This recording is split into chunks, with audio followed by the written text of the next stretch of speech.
అందరికీ నమస్కారం. మంజు మహత్యాల ఛానల్కి స్వాగతం. ముందుగా మన ఛానల్ వ్యూవర్స్ అందరికీ ఇండియన్ ఆర్మీ డే శుభాకాంక్షలు. మన దేశం కోసం ఈ భారత భూమిని రక్షించడానికి ప్రాణాలకు సైతం లెక్క చేయకుండా మన భూమిని కాపాడుతున్న ప్రతి ఒక్క సైనికుడికి సెల్యూట్ చేద్దాం.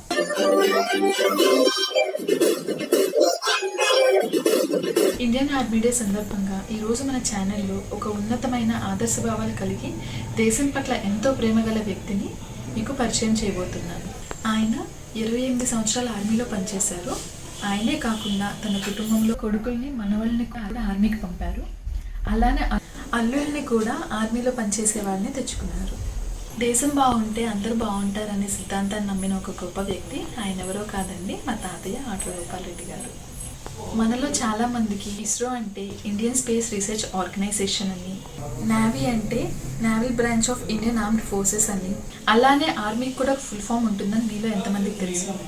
నేనైతే ఆర్మీకి ఫుల్ ఫామ్ ఏంటో మా తాతయ్య ద్వారా తెలుసుకున్నాను. ఇండియన్ ఆర్మీ డే సందర్భంగా ఆర్మీ ఫుల్ ఫామ్ ఏంటో, ఆర్మీలో తన అనుభవాలు ఏంటో మా తాతయ్య మాటల్లోనే తెలుసుకుందాం. తాతయ్య, ముందుగా ఇండియన్ ఆర్మీ డే శుభాకాంక్షలు. అసలు నీకు ఆర్మీకి వెళ్ళాలని ఎందుకు అనిపించింది? నేను చదువుకునేటప్పుడు 7వ క్లాసు మా గురువు గారు జగన్నాథ రెడ్డి గారిని అడిగితే ఏ సర్వీస్ మంచిదంటే ఆయన ఆర్మీ సర్వీస్ మంచిదిరా, ఆర్మీకి వెళ్ళాలి అన్నాడు. అందుకని ఆ ఉద్దేశం చేస్తే అప్పుడే మర్చిపోయాను. కానీ నేను వెళ్తే గుంటూరు వెళ్ళిన తర్వాత చూస్తే సెలక్షన్ జరుగుతుంది. ఇక వాళ్ళు పోయి నుంచుంటే సెలెక్ట్ అయిపోయా. ఇంట్లో చెప్పారా మరి? ఎంప్లాయ్మెంట్ చేసి వస్తానని అంటే 2 రోజుల దాకా చెప్పలా. ఆర్మీలో మీ కెరియర్ గ్రోత్ ఎలా ఉంది? ఏ పొజిషన్ నుంచి స్టార్ట్ అయ్యి ఏ పొజిషన్ వరకు వచ్చారు? నేను రిక్రూట్ దగ్గర నుండి లాస్ట్ రిటైర్ స్టేజ్ కి ఆర్డినరీ సివిల్ మేజర్ దాకా చేశాను. 28 years కంప్లీట్ చేశాను. 28 years కంప్లీట్ అయింది. ఏ ఇయర్ లో జాయిన్ అయ్యారు? నవంబర్ 1957. 1957. ఇప్పుడు నా వయసు వచ్చి 17 సంవత్సరాలు 6 నెలలు. 17 సంవత్సరాలకి ఆర్మీకి వెళ్ళారు. అప్పుడు నా జీతం 51 రూపాయలు, నెలకి 51 రూపాయలు. తర్వాత ఏ పొజిషన్కి వెళ్ళారు? చేసిన తర్వాత లాన్స్ నాయక్, హవల్దార్, నాయక్ చెప్తారు. నాయక్ అంటే junior commission officer, Subedar ordinary Subedar major, retirement from Secunderabad. Last posting Secunderabad. Service లో ఉన్నప్పుడు ఏ ప్లేసెస్ లో పోస్ట్? ట్రైనింగ్ చేసింది Jabalpur military training centre Jabalpur. తర్వాత first posting Bareilly. Next posting Meerut నుంచి పోస్టింగ్ అస్సాం నుంచి అగైన్ ఢిల్లీ నుంచి అగైన్ 322 మిలిటరీ హిమాలయ పర్వతాల నుంచి Aurangabad as instructor girls battalion CC. అయిపోయిన తర్వాత ఇది అగైన్ పంజాబ్ 386 సిగ్నల్ రెజిమెంట్. ఇక్కడే నాయక్ చౌదరిగా ప్రమోట్ అయ్యా, JCO rank, junior commission rank. ఇప్పటి నుంచి టర్న్ ఓవర్ సర్వీస్ కంప్లీట్ చేయడానికి ఇదే లొకేషన్ లో 11 కోర్ జలంధర్ అక్కడే పోస్టింగ్ చేశారు.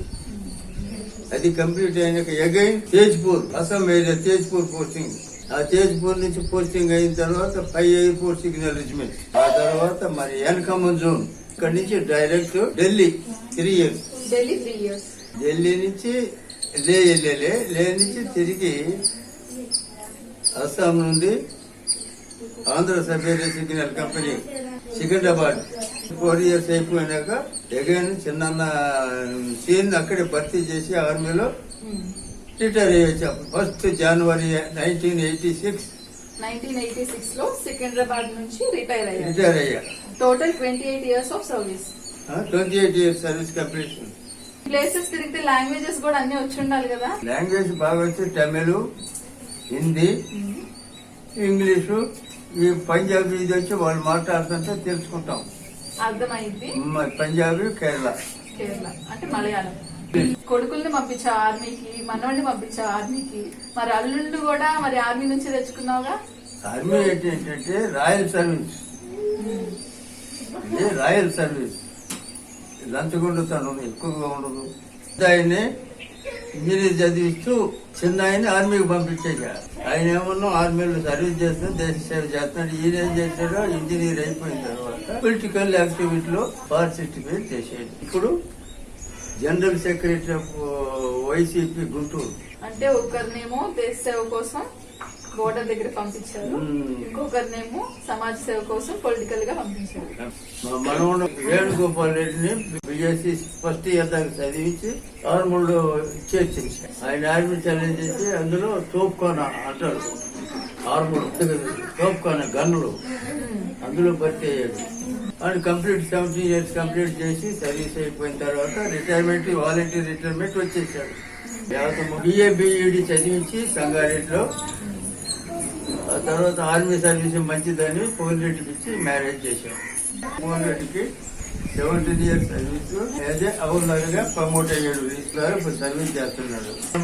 చిన్నమ్మాయి కూతుర్ని హిందూ మాధుల్ని విశాల్ రెడ్డికి ఇచ్చి మ్యారేజ్ చేశాం. మా పెద్ద మనవరాలు కుటుంబాన్ని ఆర్మీలో జాయిన్ అయిన భార్గవ్ రెడ్డికి ఇచ్చి మ్యారేజ్ చేశారు. వాళ్ళు కూడా ఇప్పుడు ఒక ముది మనవడు పుట్టాడు, వాడి పేరు అనీష్ రెడ్డి. అంతే. మరి మీ ముది మనవాడిని అనీష్ రెడ్డిని కూడా ఆర్మీ పంపిస్తారా? బుద్ధి మనవడు అంటే బుద్ధి మనవడు వాడి ఇష్టం. నేను అప్పుడే ఉంటుందా అది జాయిన్ అయ్యాక వాళ్ళ బాబు వాళ్ళ అమ్మ ఇష్టం. ఫ్యామిలీని జాబ్ ని ఎలా మేనేజ్ చేశారు మరి? పెద్ద అమ్మాయిని ఎంత ఏదైతే చదివించాం. 2 అబ్బాయిన బీటెక్ సివిల్, 3 ఆయన ఏమన్నా 10th, 4 ఆయన ఏమన్నా పియూసీ, 5 ఏమన్నా బిఈడి. అందరినీ బాగా చదివించారు. అందరినీ బాగా చదివించారు. మీతో పాటు మీ దగ్గరే ఉండేవాళ్ళ లేకపోతే ఇక్కడ ఉండేవాళ్ళ? అదే ఇద్దరిని ఆర్మీ స్కూల్లోనే చదివించారు. మీ సర్వీస్ లో మీకు బాగా నచ్చిన ప్లేస్ ఏది? నా సర్వీస్ లో బాగా నచ్చిన ప్లేస్ హిమాలయాస్. హిమాలయస్ ఎందుకు? Snow falls, snow eating, hills బాగా చూస్తే బాగా నచ్చింది నాకు అది. కానీ కష్టం అక్కడ. స్నో ఫాల్స్, చలి అయినా కూడా నాకు అది బాగా నచ్చింది. మీకు కష్టంగా అనిపించిన ప్లేస్ ఏది? నాకు కష్టంగా అనిపించిన ప్లేస్ అంటూ ఏది లేదు, కానీ యుద్ధ టైంలో నిద్రలు ఉండవు మాకు. Signals day and night machine దగ్గర ఎలాట్ గా ఉండాల్సిందే. నిద్ర అనేది ఉండదు, అసలు రాదు నిద్ర. అలా చేస్తూ ఉంటే నిద్ర కూడా రాదు. నైట్. మీ సర్వీస్ లో మర్చిపోలేని ఒక సంఘటన చెప్పండి.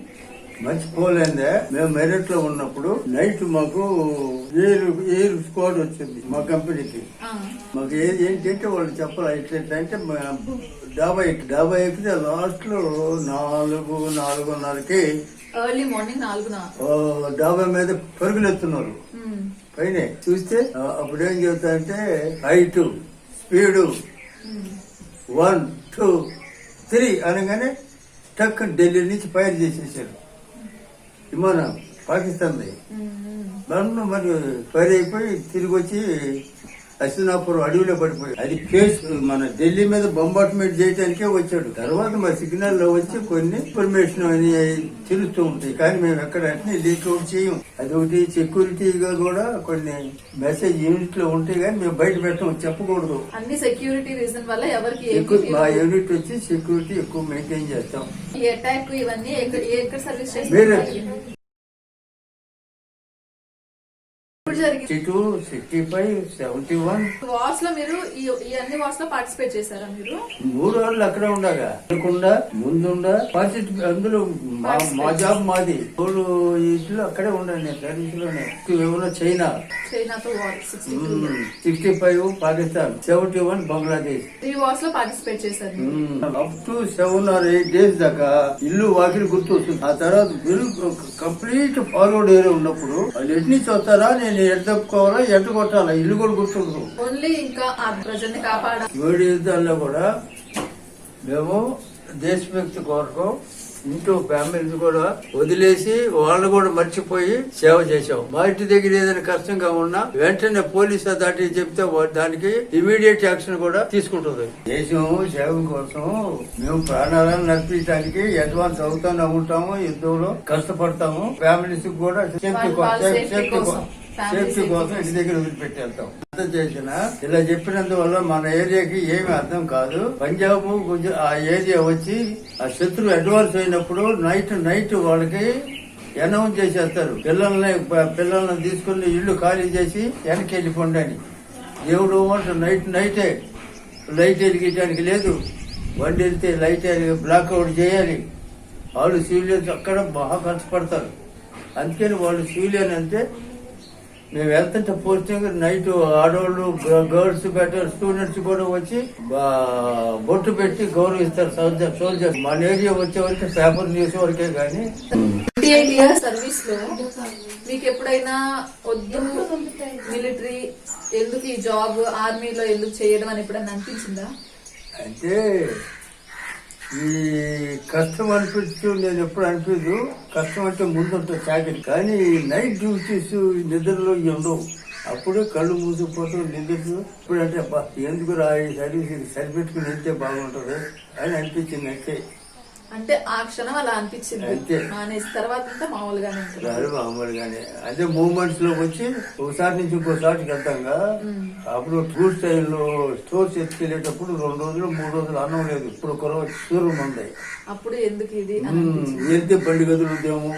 స్టోర్స్ ఎక్కడ టెక్నికల్ స్టోర్స్ ఇక్కడ నుంచి ఎక్కడ బరిలీ నుండి అస్సాం దాకా తీసుకెళ్ళాలి. 3 days ఫుడ్ లేకపోయేసరికి అప్పుడు అనిపించింది ఏంట్రా అంటే తప్పదు అనుకో, బిస్కెట్లు తిని ఆయన ఊరికి అట్లా అనిపించింది. చాకరీ చేసేటప్పుడు గాని ఇది గాని నాకు ఎప్పుడు ఎందుక ఈ చాకరీ అది ఇది అని అనిపిస్తున్నాం. చాకరీకి ముందు ఉంటాయి ఎప్పుడే. ఆర్మీలో సెలబ్రేషన్స్ ఎలా జరుగుతాయి? సెలబ్రేషన్స్ జన్మాష్టమి రోజు హాలిడేస్ ఇస్తాం, పూజలు చేస్తాం. పండిట్ ఉంటాడు మాకు. అది హోలీ పండుగ సరదాగా చేస్తాం. 6 రోజు సెలవు ఇస్తారు. కోడ్ డే సెలబ్రేషన్ ఉంటుంది మాకు. కోడ్ రేజింగ్ డే అంటే ఒక్కొక్క యూనిట్ రేజింగ్ డే ఉంటుంది. ఆర్మర్కి సపరేట్, మాకు సపరేట్. మాది 15th ఫిబ్రవరి. ఇప్పుడు స్పెషల్ డేస్ ఉంటాయి కదా మనకి, జనవరి 26th, ఆగస్ట్ 15th. అప్పుడు ఎలా జరుగుతాయి సెలబ్రేషన్? 26 జనవరికి 15 ఆగస్టుకి సెలెక్ట్ అయిన మెంబర్ని ఢిల్లీలో మార్చ్ పాస్ట్ చేయడానికి పంపుతారు. ట్యాంకులు ఏమన్నా ఆర్మడ్ వాళ్ళు ఏమన్నా ట్యాంకులు వస్తాయి. మళ్ళీ ఆర్మీసీ వాళ్ళు ఏమన్నా గుర్రాలు, మామూలు సిగ్నల్ గన్లు, ఆ యూనిట్లు మొత్తం ఓవర్కి ఉన్న యూనిట్స్ లో వాళ్ళని ఒక్కొక్క కేటగిరీ వాళ్ళని ఒక్కొక్క దానికి సెలెక్ట్ చేసి ఒక యూనిట్ గా ఒక కంపెనీగా తయారు చేసి మార్చ్ పాస్ట్ సెల్యూట్ చేయడానికి పంపిస్తారు. గుర్రాలతో గాని అన్నిటితో గాని. అప్పటికి ఈ జెట్ ఉంది, జెట్ కూడా ప్లే అవుతాయి పైన. ఫైటర్స్ కూడా ప్లే అవుతాయి. ఇప్పుడు ఢిల్లీ దగ్గరలో ఉన్నట్టుగా బళ్ళు డీటెయిల్ చేస్తారు. మొత్తం వెళ్ళి కూర్చుంటారు పెరుగు చూడటానికి. దూరం ఉన్నవాడు ఎటు రాలేదు. ప్రతి ఒక్కటి ఏ ఫంక్షన్ కూడా తక్కువ ఉండదు. ఆర్మీ అంటే alert, regular, mobility, young. Complete world లో ఫేమస్ ఇండియన్ సోల్జర్స్ వచ్చి కొట్టి శనగలు దీన్ని కూడా 7 రోజులు పోట్లాడతారంట యుద్ధంలో. పేరు మొత్తం ప్రపంచం మొత్తం మీద అందరికి తెలుసు సోల్జర్స్ కి. శనగలే మళ్ళీ ఏరియా ఏం ఉండదు తినడానికి. ఆర్మీలో అన్ని రకాల కష్టాలు పడాలా. దేశానికి సేవ చేయటం మా అదృష్టం అని భావిస్తూ ఉన్నాను. సోల్జర్ అంటే the back bone of the Desh. I'm proud to say the Indian army ఈ 2nd లార్జెస్ట్ ఆర్మీ. మేము లాహోస్ ఇండో చైనా సర్క్యూట్ లో కూర్చుంటామా, మేము ఇక్కడ కూర్చుంటే వాళ్ళు 3 మారుతారు. అంటే ఇక్కడ మనం 1 man చేసే పని అక్కడ 3 people చేస్తారు, 3 చేస్తారు. అంత స్టాండర్డ్ గా ఉంటుంది మన ఇండియన్ సోల్జర్స్ అంటే. నా సర్వీస్ కూడా లైఫ్ లోనే బాగా నచ్చింది ఏంటంటే హానెస్ట్ అండ్ హార్డ్ వర్క్. ఉండే బెనిఫిట్ వచ్చి దట్ ఈస్ ఫ్యూచర్ లో ఏం కావాలో అదే అవుతాం. కానీ ఈ 2 మట్టుకు మన దగ్గర ఉండాలి ఎప్పుడు. Honest, hard work.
Today and every day, it is the army that keeps us safe.